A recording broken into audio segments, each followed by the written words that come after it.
Law college വിദ്യാർത്ഥിയും ഇടതു രാഷ്ട്രീയ സാമൂഹ്യ മാധ്യമ രംഗത്തെ സജീവ സാന്നിധ്യവുമായിരുന്ന അബു അരീക്കോടിനെ മരിച്ച നിലയിൽ കണ്ടെത്തിയിരിക്കുന്നു. താമരശ്ശേരി മർക്കസ് ലോ കോളേജ് വിദ്യാർത്ഥിയായിരുന്നു. താമസ സ്ഥലത്താണ് തൂങ്ങി മരിച്ച നിലയിൽ കണ്ടെത്തിയത്. ഓൺലൈൻ വായ്പയുടെ ഇരയാണ് അബു എന്ന് സുഹൃത്തുക്കൾ സൈബർ ഇടത്തിൽ പ്രതികരിക്കുന്നുണ്ട്. എന്നാൽ ജീവനൊടുക്കിയതിന്റെ കാരണം പോലീസ് സ്ഥിരീകരിച്ചിട്ടില്ല. മരണത്തിൽ അന്വേഷണം തുടങ്ങിയിട്ടുണ്ട്. കോടഞ്ചേരി പോലീസ് സ്റ്റേഷൻ പരിധിയിലുള്ള വീട്ടിലെ ജനലഴിയിൽ തൂങ്ങി മരിച്ച നിലയിലാണ് അബു അരീക്കോടിനെ കണ്ടെത്തിയതെന്നാണ് സുഹൃത്തുക്കൾ പറയുന്നത്. ഇൻക്വസ്റ്റ് കഴിഞ്ഞ് മൃതദേഹം ആശുപത്രിയിലേക്ക് മാറ്റി. അബുവിന്റെ അപ്രതീക്ഷിത വേർപാടിൽ മുൻമന്ത്രി ടി.പി. രാമകൃഷ്ണൻ അടക്കമുള്ള രാഷ്ട്രീയ സാമൂഹിക പ്രവർത്തകർ അനുശോചനം രേഖപ്പെടുത്തി. അബുവിനെ അനുസ്മരിച്ച് കെ.ടി. ജലീൽ എം.എൽ.എ. ഫേസ്ബുക്കിൽ കുറിപ്പ് പങ്കുവച്ചിട്ടുണ്ട്. ഓൺലൈൻ ബാങ്കുകൾ ലോൺ കൊടുക്കുകയും ആ തട്ടിപ്പിൽ പെട്ടുകഴിഞ്ഞാൽ നമ്മൾ എടുത്തതിന്റെ എത്രയോ ഇരട്ടി തിരിച്ചു കൊടുത്താലും രക്ഷപ്പെടാൻ കഴിയില്ല എന്നത് ഒരു പരസ്യമായ സത്യമാണ്.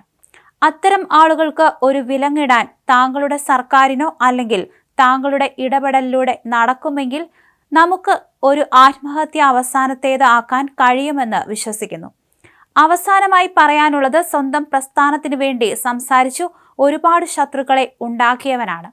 അവന്റെ ബാധ്യത ആ പ്രസ്ഥാനം തന്നെ ഏറ്റെടുക്കണം എന്നും കെ.ടി. ജലീലിന്റെ ഫേസ്ബുക്ക് കുറിപ്പിന് മറുപടിയായുള്ള കമന്റിൽ അബുവിന്റെ ഒരു സുഹൃത്ത് പ്രതികരിച്ചിട്ടുണ്ട്.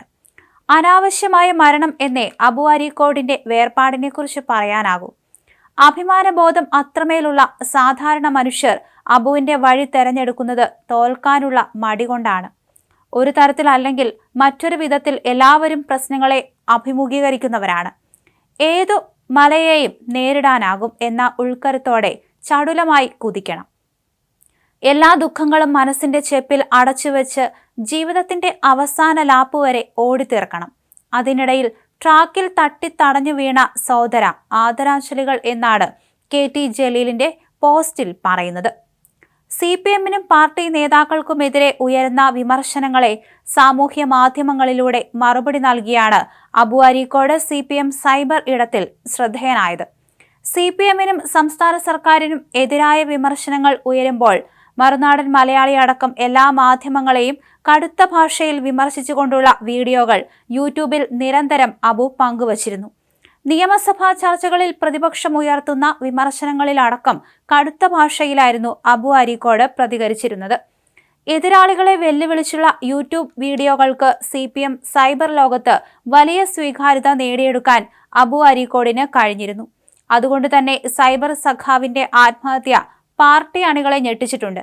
പാർട്ടിക്ക് വേണ്ടി ജീവിതം മാറ്റിവെച്ച് ശബ്ദം ഉയർത്തുന്ന അണികൾ വ്യക്തി ജീവിതത്തിൽ പ്രശ്നങ്ങൾ നേരിടുമ്പോൾ പരിഹരിക്കാൻ ഒപ്പം നിൽക്കാത്ത നേതൃത്വത്തെ വിമർശിച്ചാണ് ഒട്ടേറെ കമന്റുകൾ.